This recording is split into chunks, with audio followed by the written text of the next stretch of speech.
recording in progress. Okay. Laura, I think you're muted now. Yeah, I know. Okay. Thank you so much, Joel. That was wonderful. Well, I would love to hear both of you, if you could just read a poem now. And Lisa, I don't know if this is possible. I know you're listening. Patrick is having trouble joining as a panelist. It's not letting him in that way. So I've been trying to troubleshoot that, but he is in there as a regular attendee. And I don't know if there's a way to switch him, but if anyone doing tech help out there, oh, there he is. Okay.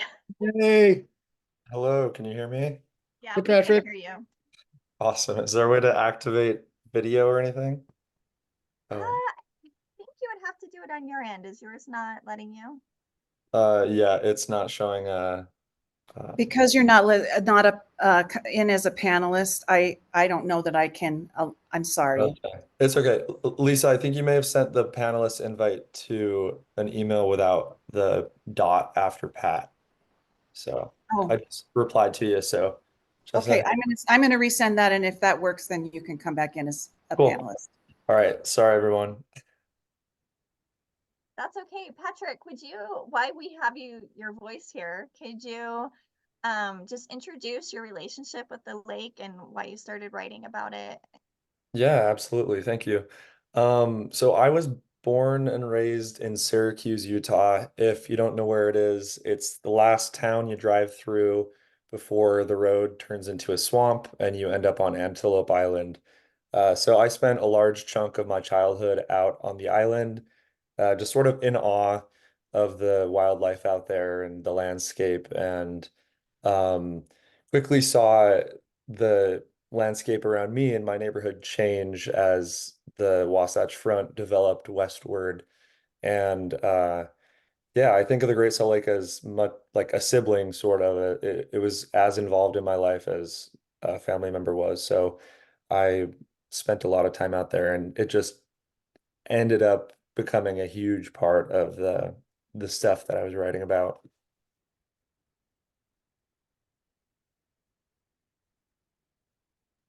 Thank you so much. I would love to hear, could we hear a poem from each one of you? Nan, why don't we start from you? I'll read this more recent poem. It's called A Lake Looks at Humans, and it's after Carlos Drummond de Andrade. Hi, Patrick. Nice to see your face. There he is. This is A Lake Looks at Humans. More unquenchable even than Phragmites, they crowd each other out, young among the species, brash and arrogant, like ants in a frenzy. They hurry tarry roads they've made. Apart from rushing, they're not good at much, but they certainly can pave. Perpetually discontent, they build and they wreck, erratic children thrashing in a dream, and yet, even as they siphon off my life, spew poison, and tighten my tourniquet, I call to them and beckon them to sing. Some of them come. When they respond in song, I can't help but feel a swell for them. They are clumsy and delicate. Some even claim they are trying to save me. At first, their earnestness made me laugh. Now it stirs the depths of my salinity, the way they mean it. You could start, I try to tell them, by lessening your harm. If they would listen, I could teach them to be elegant.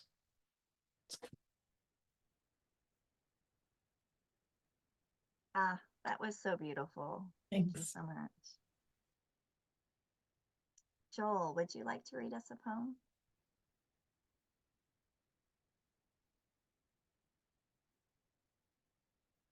Joel, you gotta unmute. When I do that, I usually just leave it on, but then the dog bounces his Kong in the background, so you'll just hear thump, thump, thump during Nan's poem. So I avoided that. That was a lovely poem, Nan. I love the ending. Teach us to be elegant. Oh my gosh, yeah, that's absolutely true. So I'm gonna do this poem. I have several in front of me, but I think I'm gonna do this one. Garfield Beach was one of the resorts up and down that south side of the lake. There was Garfield Beach, Sunset Beach, the Great Salt Air, and then there were others on the other side over there where Lagoon was. Lagoon used to be right up against the lake there too. But this is about Garfield Beach, named after James Garfield, who apparently sailed in a boat across from like the Ogden area to this beach in a famous little boat that went there. Anyway, but this is about the wetlands. It's called Wetlands Elegy, Garfield Beach. I run bare feet through algae, mustard yellow, green shoots of salt grass, maroon pickleweed. I know these feet, toes, toenails with ailments, fastened days, moments, brushweeds, flies, living cells, viscous yellow, nearly apricot. I come to scare the birds, white-faced ibises fluttering iridescent rust behind screens of reeds 12 feet above the water. They lift, primitive gangly wings, center of awkward extremes. I am no threat. I observe the world I cannot name. Avocets flutter the forming storm, minarets of clouds where the muezzin begins to call the prayer to light. And those birds define shapes against those clouds, ephemeral architecture, time lapse of every edifice, and the slow geology of these hills, mountains at lake's edge, every shore of that vast ocean sipped, betrayed in shelves for 100 miles. My feet glazed with algae, I pull myself toward the inland sea to clean myself with salt.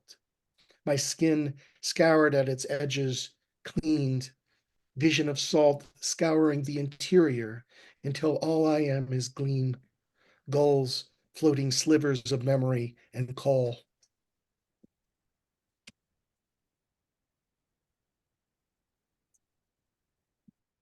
Thank you. That was wonderful. I could listen to these all day long. Patrick, do you have a poem you would like to read? Yeah. This is titled Ode to Antelope Island Becoming a Peninsula. Can you hear me okay? Okay, cool. O Seahorse Mountain, filleted lake underbelly, brine shrimp nursery. You are the Great Salt Lake's most potent surprise. You belong to another planet, but here you are, all antler and wing and salt crystal, palming winter like a demigod.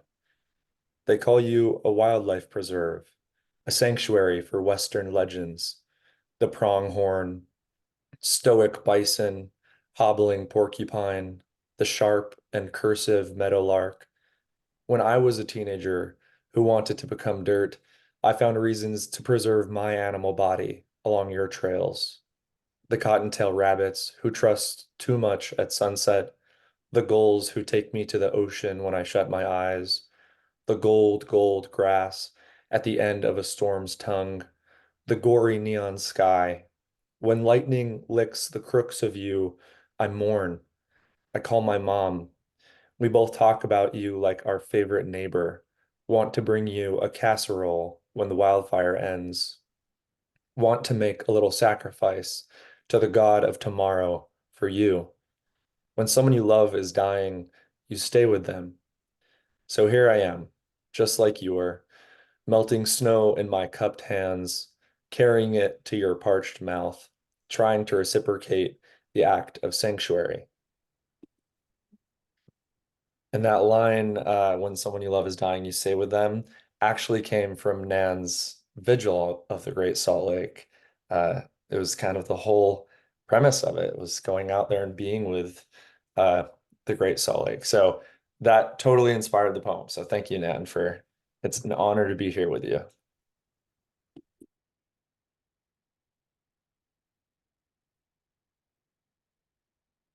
Thank you, Patrick. That was wonderful.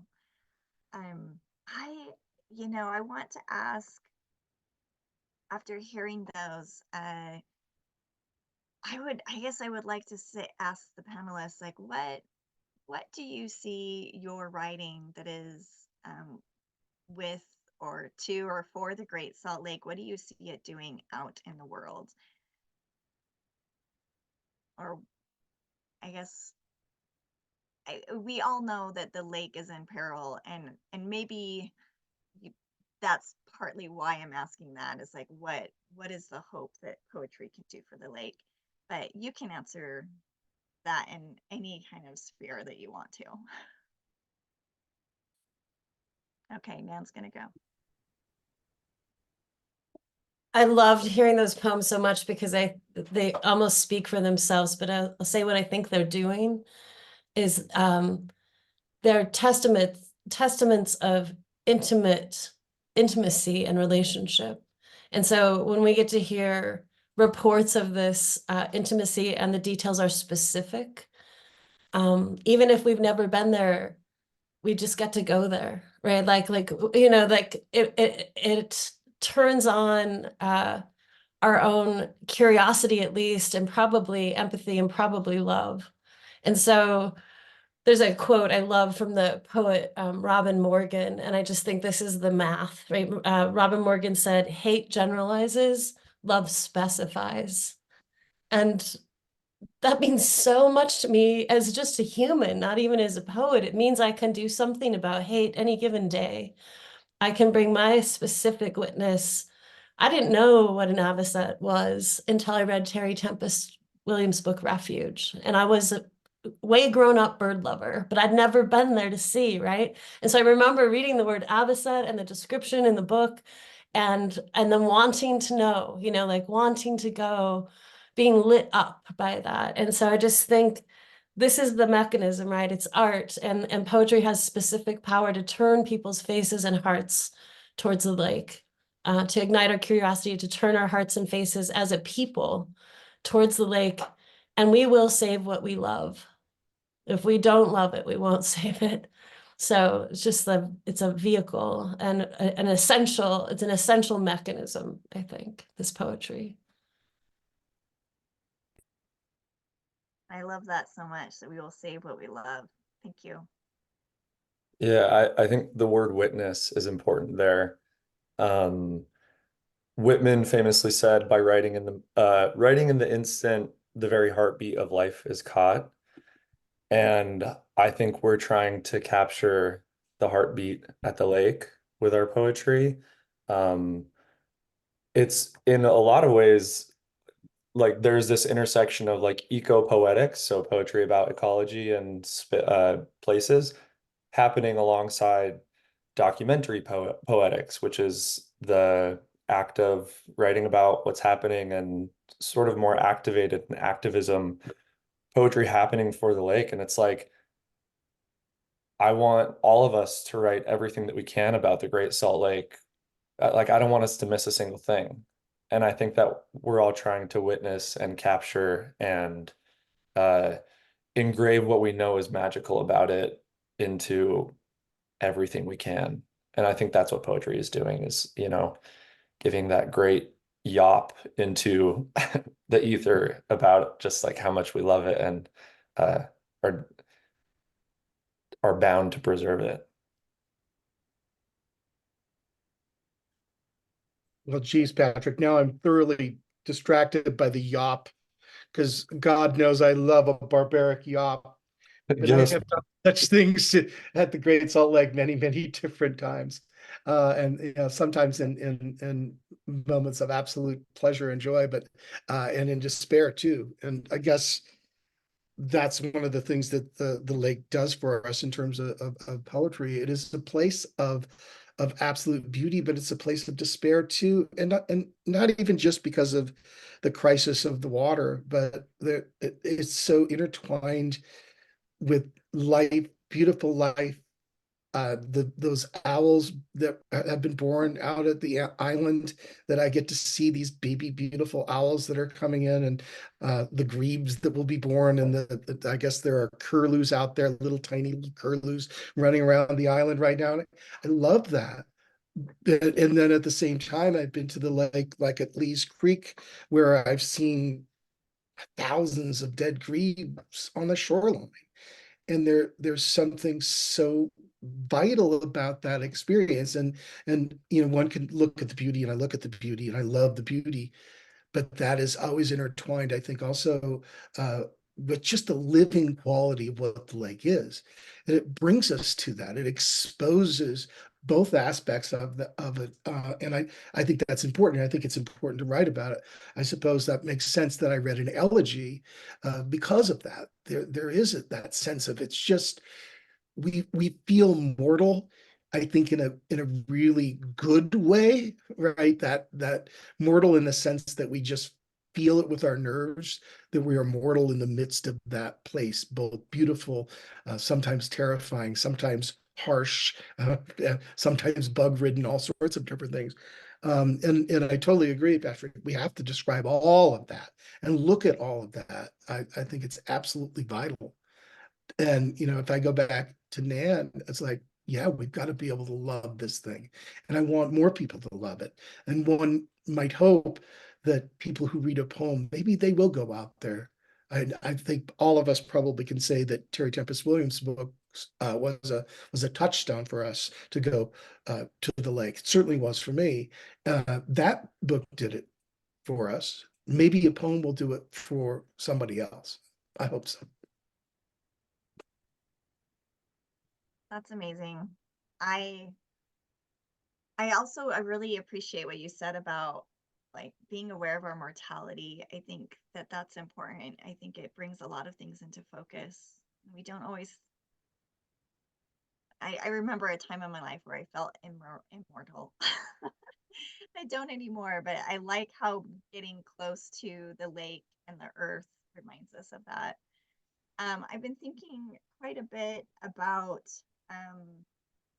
so something I heard Ellen Bass say once, and that was that every time we read a poem, that we are changed, and sometimes those changes are really big, um, and there's a big shift in us when we encounter a piece of art, and sometimes they're so small, they're just incremental, there just might be just some little change that happens, maybe we don't even notice it. But then she said, but also we are changed through the process of writing that poem, so it's not just for the reader, it's for the poet as well, that every time we write a poem that there's a change that happens. And so I wondered if you could talk about that, just the benefit for yourselves as poets, like what happens when you are when you write about the lake, and just because I know that there are attendees here that are interested in doing this and writing poems about the Great Salt Lake. So what does it do for you as a poet? I could say something about that. There's a quote I wanted to share because it speaks to this. This is from Richard Powers from the book Bewilderment. And he said, if some small but critical mass of people recovered a sense of kinship, economics would become ecology. We'd want different things.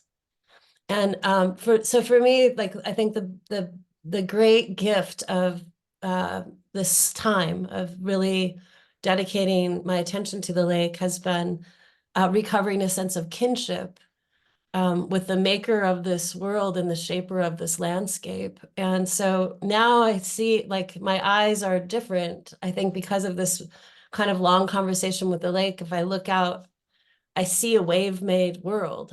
I see, I don't have to actually see the lake in my view to see the lake, right? And it's like even the moon is always speaking to the lake. So when I see the moon, I can pass a message. And it's just my sense of being interbeing and relationship has really grown through this process. And I think that that's the tremendous takeaway for me as a human, is to feel less separate and more connected and more in love.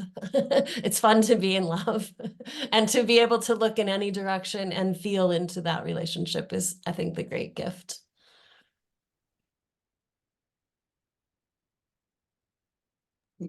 when I write poems, and I certainly this is part of the poetics I teach my students too, is I I think about the triggering subject, which in our case here is the Great Salt Lake, but I also think about the music of language and how the music of language leads you towards saying what needs to be said in a poem.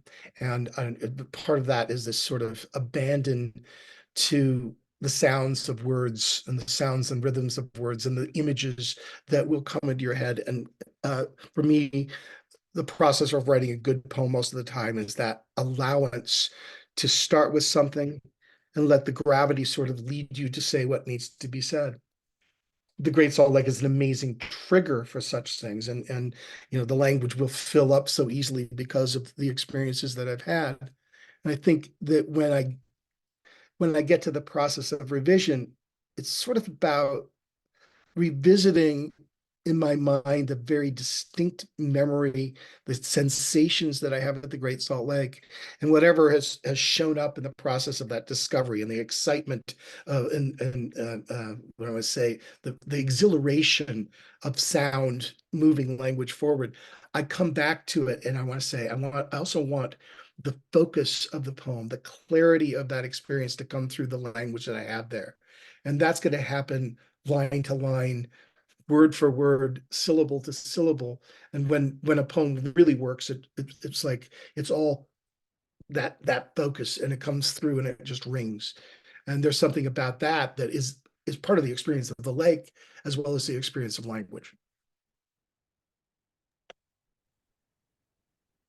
Yeah, I think for me, the experience of writing about the lake gives me the opportunity to participate in the most engaging and fun research. Like I'm actively looking up these birds and seeing where they go from here and where they came before. And you get to be in this very like pleasurable learning space. And it's all just focused on curiosity and these things that are actual animals and plants. And for me, writing about the lake is so much about the joy of good, thorough research and uh, learning things and then going and applying them or going to understand, you know, what happens when a bird lands on a bison's back? Why is it there? Mm. And why is the sun setting on different parts of the horizon throughout the year? Like seeing actual like science applied in real time and learning and then going out there and being like this is where it's all happening. I think is a very pleasurable experience for me. Um, and that's probably my favorite part of writing is finding those subjects and doing the deep dives that allow us to uh, find the, you know, breeding patterns of birds and figure out how it fits into a poem and things like that. So the process I think is very enriching and it's nice to be so close to a place that has so many processes going on. Patrick, are the starlings on the bison to eat bugs? I don't Do know. you, I think they're just there for a good time. they seem to be having a good time when they're in. It's amazing to A, watch. a free ride. Indeed. Did you see the question, Laura, in the Yes, chat? I was just going to, well, the one in the Q&A, correct? The Q&A. Yeah. Yeah, I was just going to turn to that right now. So the first question in there was, I'm deeply interested, this is from Adam, I'm deeply interested in conservation, currently assembling a chapbook on wolf conservation.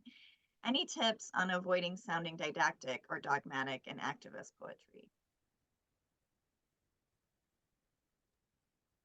I saw that question and the next one about being overly sentimental, and I feel unqualified to answer.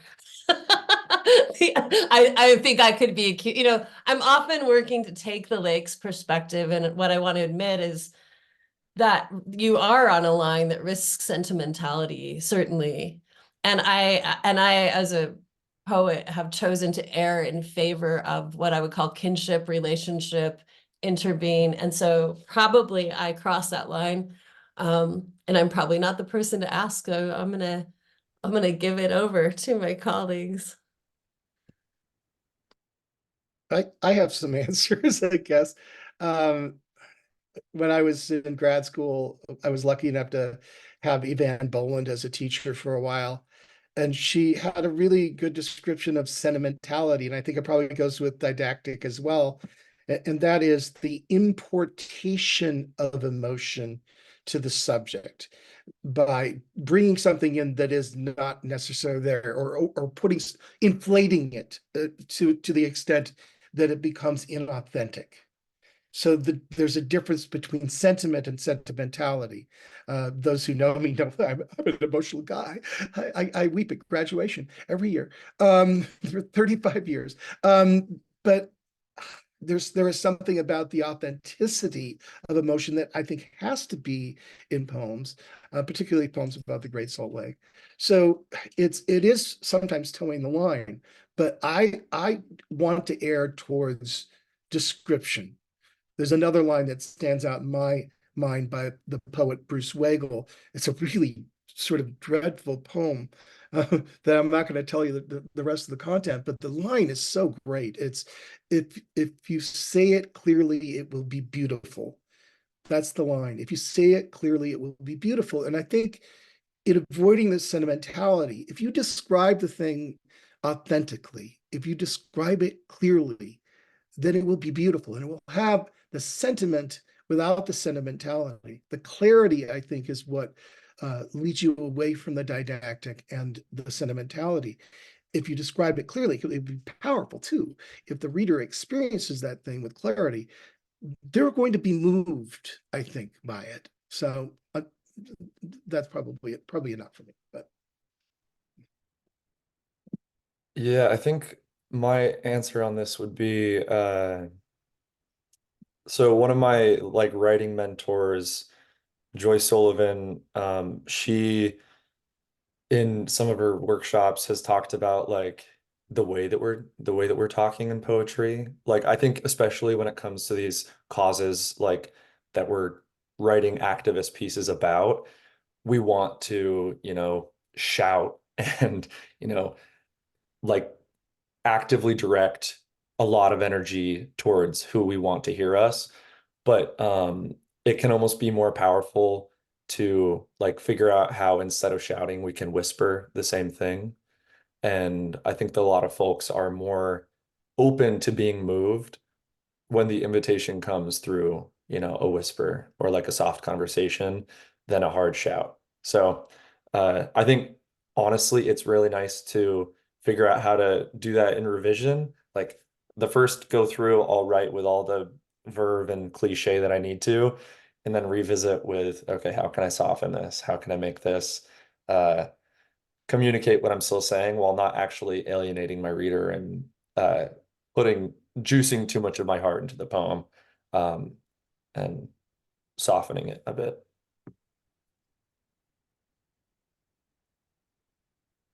Thank you. I loved all of those answers so much. We are getting close to our time. We have 4 minutes left, and I wanted to ask our panelists if there are any. I'm really curious about any future projects you might have going about writing about the lake or anything associated with that. So if you wanted to answer that, or if you have any last things you want to say about your love and about writing about the lake. I'll just say that the work of gathering collective praise around the watershed is ongoing. We have a program called Walking the Watershed where we were recently at Fife Wetlands right here in Salt Lake City, which is just this little kind of often overlooked patch of wetland and the only part of Salt Lake City that is still wetlands and or preserved in that way. And, we're just like a group of 10 strangers walking around, really paying attention to detail and then offering up those details, by writing by hand and then gathering them together. And it's that kind of like participating. Everyone's invited to so many things that are being put out there. And I guess I want to say that, probably people are listening to this panel or people are writing poetry already, but I think it's in everyone's heart to be a witness. I mean, it's everyone has that capacity to offer a specific witness, and everyone's specific witness is needed. And it's also needed in relationship. It's needed to build community, and we won't be able to pull off this change that's required for our survival, honestly, without being really gathered in new ways. So I think I would just leave with an encouragement to keep writing or start writing, pick up a pen, get together with people and notice, get together with people and listen, follow your curiosity. And thanks so much to anyone who is here with us today. What a pleasure to be with these poets and with you, Laura. Thank you.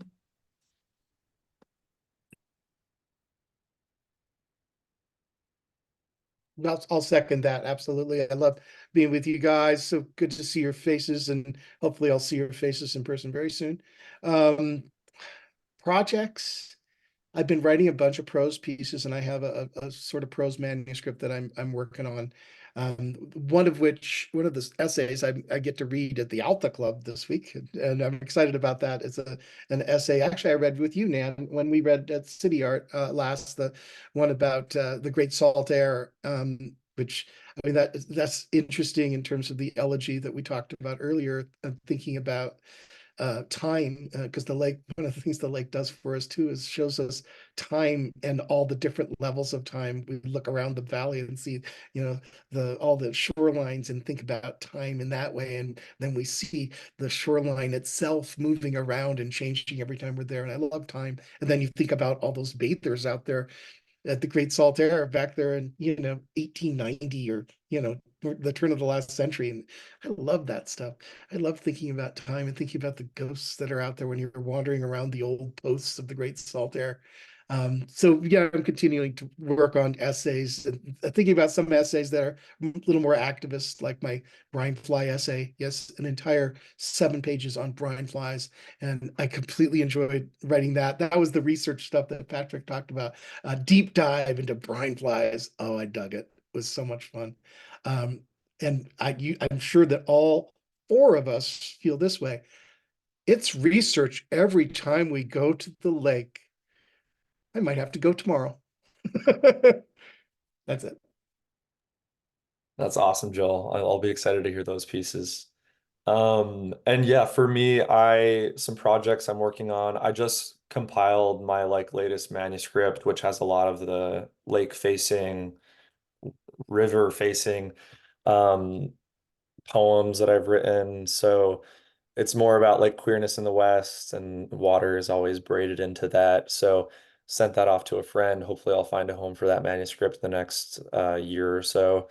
And then also just ongoing community organizing around poetry here in Ogden through my bookstore, Happy Magpie. That to me is where I'm feeling the most magic in along the Wasatch Front in my life.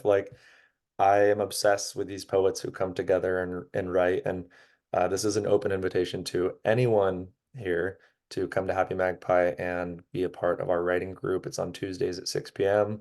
It's like a living, breathing poem every single time we get together, and it always ends up taking an interesting shape when we spend some time writing poems together. So that's pretty much what we got going on. But community and poetry happening in Ogden here.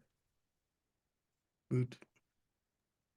Thank you so much, all of you. That was amazing, and I've enjoyed this conversation so much. I want to keep going for 2 more hours.